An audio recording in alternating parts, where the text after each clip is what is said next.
वो जंग के जिसका आगाज सन 2022 में हुआ। अगर आप पाकिस्तान में रहते हैं और पाकिस्तान की सियासत से वाकिफ हैं तो आपको याद होगा कि ये वही तारीखी दिन है कि जिस दिन उस वक्त के वजीर आजम और तहरीक इंसाफ के सरबराह इमरान खान एक दौरे पर रूस जाते हैं और वहां उनकी प्यूतन से मुलाकात होती है और उसी दिन जंग का आगाज होता है। उसी जंग का आगाज कि जिसका आज इख्तिताम इंसानियत के खात्मे की तरफ इशारा कर रहा है, यानी रूस और यूक्रेन की जंग।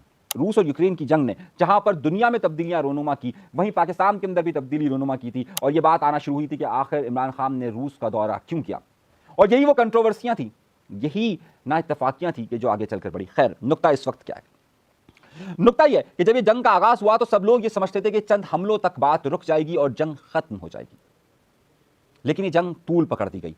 नेटो समेत अमेरिका ने और जो बाइडेन इंतजामिया ने भरपूर मदद की, यूक्रेन की हर सतह पर मदद की, असला, पैसा, यहां तक कि एचआर यानी इंसानों की तौर पर लोग भेजे गए और ये जंग बढ़ती गई, बढ़ती गई, बढ़ती गई।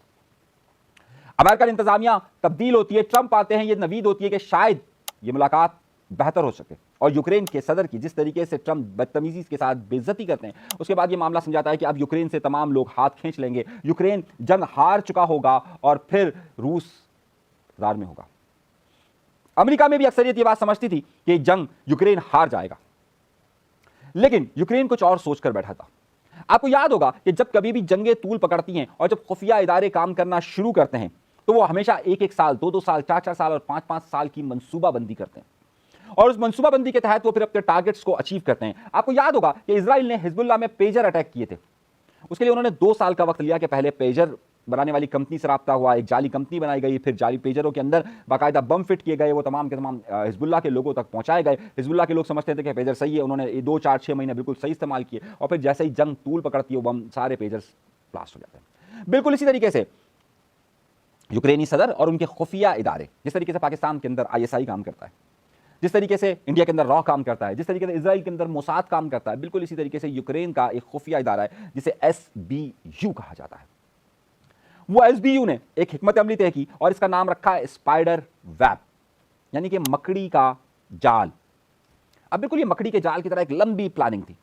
लंबी प्लानिंग ये थी कि प्लान का हिस्सा ये था कि जाहिर सी बात है अगर हम मिसाइल मारते हैं तो रूस का सिस्टम इतना ताकतवर है कि वो मिसाइल्स को इंटरसेप्ट कर देता है, मिसाइल जाने नहीं देता ज्यादा दूर तक। और रूस उनके यूक्रेन के 20% हिस्से पर काबिज हो चुका है। दूसरी तरफ से अमेरिका, ट्रंप इंतजामिया बार बार ये कहती है कि तुम जंग हार गए हो, तुम कुछ नहीं कर सकते। लेकिन कमजोर शख्स भी अगर बेहतर प्लानिंग करे, एक कमजोर रियासत का सरबराह भी अगर बेहतर प्लानिंग करे तो अपने मुल्क को कहां से कहां ले आ सकता है। वो एक आज का लीडर 1-2 दिन की बात नहीं सोचता। ज़ेलेंस्की पर लाख एतराज हो सकता है यूक्रेन के सदर पर, लोग उसे कॉमेडियन कहते हैं, लोग उसे मस्खरा कहते हैं, लेकिन मैं समझता हूं कि इस बार उसने साबित किया कि वो एक बहुत बड़ी प्लानिंग कर सकता है। और उसने प्लानिंग की, उसने 1 साल 6 महीने 9 दिन तक एक ऑपरेशन किया। 1 साल 6 महीने 9 दिन तक उसने सबसे पहले कहा कि हमें रूस के अंदर तक घुसकर उनकी सबसे बड़ी ताकत उनके हवाई जहाज हैं, उन जहाजों को नुकसान पहुंचाना चाहिए।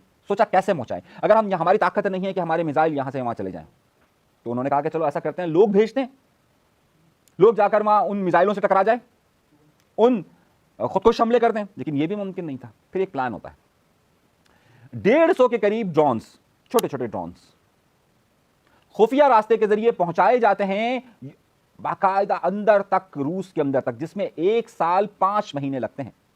कितनी दूर तक? यानी कि यूक्रेन से 4,500 किलोमीटर दूर तक। और वो 2 अहम जगह, यानी कि मुर्मांस्क और दूसरी जगह जो है आर्कितिस्क, उसमें एक जगह बेलाया और दूसरी जगह ओलिनिया, 4,500 किलोमीटर दूर अंदर पहुंचाए जाते हैं। और फिर एक वक्त में सारे ड्रोन एक साथ उड़ना शुरू होते हैं।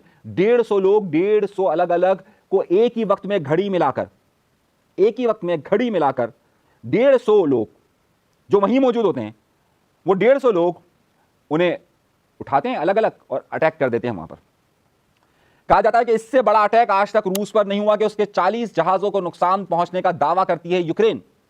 उसके बाद एक आग सी लग जाती है और कहा जाता है कि रात को, यानी कि 1 और 2 जून की शब को, यह बात कही जाती है कि आज तारीख में सबसे बड़ा हमला होगा, आज एटॉमिक वॉर छिड़ सकती है और आज प्यूतन एटमी बम का धमाका यूक्रेन पर कर सकता है। और क्योंकि क्योंकि यूक्रेन नेटो का मेंबर बनने का ख्वाहिशमंद था और नेटो इसकी मुकम्मल सपोर्ट कर रहा था, तो यूरोप के ममालिक और अमेरिका पर खतरे की घंटियां बजना शुरू हो जाती है। रात गए पूरे नेटो के ममालिक में इमरजेंसी का निफाज कर दिया जाता है और इस बात का फैसला किया जाता है कि हमला किसी भी वक्त किसी भी घड़ी हो सकता है। और यह हमला सिर्फ बैलिस्टिक मिसाइल्स का नहीं होगा, यह सुपरसोनिक मिसाइल्स का नहीं होगा, ये आवाज की रफ्तार से 10 गुना चलने वाले मिसाइलों की गूंज नहीं होगी, बल्कि उसके साथ हो सकता है कि एटॉमिक वार भी हो। क्योंकि लोग ये तबसरा करना शुरू कर देते हैं कि ये पर्ल हार्बर हुआ है। जब जापान ने पर्ल हार्बर पर हमला किया था तो अमेरिका इंतजामिया ने उस वक्त फैसला किया था कि अब हम कहीं जंग हार तो नहीं रहे। अब उसके बाद वो फैसले में उसके फौरन बाद एटॉमिक बम मारते हैं हिरोशिमा और नागासाकी पर। बिल्कुल यही तवक्को की जाती है कि 1 जून की रात को, आज 1 और 2 जून की रात को रशिया हो सकता है कि आज एटॉमिक बम का हमला कर दे। वो सिर्फ यूक्रेन पर हमला नहीं करेगा, क्योंकि रशियन इंतजामिया का बयान आया था कि इसका जवाब हम उन तमाम इत्तेहादियों को भी देंगे कि जो यूक्रेन के पीछे खड़ी हुई है, जो यूक्रेन के पीछे खड़ी हुई है। कुछ लोगों ने यह तबसरा किया कि यूरोप जानबूझ के रशिया को इस बारे में उकसा रहा है इस तरह के हमले कर कि कहीं यहां पर एटॉमिक जंग का आगाज ना हो जाए और देखते ही देखते ये जंग इस शिद्दत इख्तियार ना कर जाए कि उसके बाद दुनिया खत्म हो जाए। और तीसरी आलमी जंग की बुनियाद रखी जा चुकी है। दूसरी तरफ आज ही के दिन 2 जून को जब मैं प्रोग्राम कर रहा हूं, दोनों के दरमियान मुज़ाकरात भी हुए और मुज़ाकरात नाकाम हो गए। जो लोग प्यूतन के मिजाज को जानते हैं वो ये कहते हैं कि अब बात यहां नहीं रुकेगी, बल्कि प्यूतन बहुत खतरनाक हमला करेगा और यह हमला न सिर्फ यूक्रेन पर होगा, बल्कि यूरोपीय ममालिक पर भी हो सकता है, अमेरिका पर भी हो सकता है। इस सूरत में क्या इंडिया खामोश रहेगा? इंडिया किसकी तरफ जाएगा? लोग ये देख रहे हैं कि कौन इस वक्त किस मुल्क की तरफ जाएगा और जंग किस तरफ जाएगी। अगर इंडिया इस सारे मामलात के अंदर कूदता है और अगर वो रशिया की तरफ जाता है तो क्या वो अमेरिका से अपनी दुश्मनी को अफोर्ड कर सकता है? वो अमेरिका से अपनी दुश्मनी को अफोर्ड ही नहीं कर सकता, क्योंकि उन्होंने एक तरफ चीन के साथ झगड़ा मोल लिया हुआ है। अमेरिका के एक फोन पर जो पाकिस्तान के साथ जंगबंदी के लिए तैयार हो सकता है, जो पैरों में गिर कर माफिया मांग सकता है, वो इंडिया किस तरीके से अमेरिका के खिलाफ जा सकता है? मुमकिनात में से नहीं है। और अगर वो रूस की तरफ भी नहीं जाता तो क्या रूस उसे बाद में वो सपोर्ट करेगा जो उसने उसको की थी? और रूस ने इस बात का अमली मुजाहरा देखा जब पाकिस्तान इंडिया की जंग हुई, तो रूस वाज़ेह तौर पर पाकिस्तान के साथ खड़ा रहा, इंडिया के साथ खड़ा नहीं रहा। जंग के बादल पूरी दुनिया के अंदर फैल रहे हैं और जिस तेजी के साथ ये फैल रहे हैं उस तेजी के साथ ये कही जा रही है कि अगर बातचीत के साथ अगर तय नहीं हो सकी, मुज़ाकरात की मेज़ पर अगर मामला तय नहीं हुए, तो हो सकता है कि ये साल इंसानों के लिए इस दुनिया के अंदर आखिरी साल हो। क्या बातें बन जाएगी या नहीं होगी? इस वक्त जब मैं आपसे बात कर रहा हूं, खतरे की घंटियां बज चुकी हैं और आइंदा दिनों के 24 घंटे से लेकर 1 महीना बहुत अहम है कि जब ऐसे हाथ मंजर पर आ सकते हैं कि जो देखते ही देखते सबको लपेट कर रख देंगे। जो एटम बम रूस के पास है उसकी सलाहियत पाकिस्तान और इंडिया के बमों से 5 गुना ज्यादा है। अगर पाकिस्तान का एक बम यहां पर 10 लाख लोगों के लिए हमलावर हो सकता है और इंडिया का एक बम 7 लाख लोगों के लिए हो सकता है, तो इन दोनों की मिलाकर ताकत इस वक्त रूस के पास मौजूद है। अगर रूस यूक्रेन पर इस तरह की बम्बार्टमेंट करता है तो क्या दूसरी तरफ से नेटो इस पर खामोश रह सकता है? और अगर रूस इस सिलसिले को आगे बढ़ाकर नेटो तक लेकर जाता है तो क्या नेटो इस जंग में नहीं कूदेगा? और अगर कूदता है तो बात की मंजर कशी क्या होगी? यह बात अब तय है कि रूस अब किसी सालिश की बात नहीं मानेगा। रूस जब तक एक बड़े हमले की तरफ नहीं जाएगा, यह मामला हल नहीं होगा। और वो बड़ा हमला क्या एटम बम की सूरत में होगा या नहीं होगा?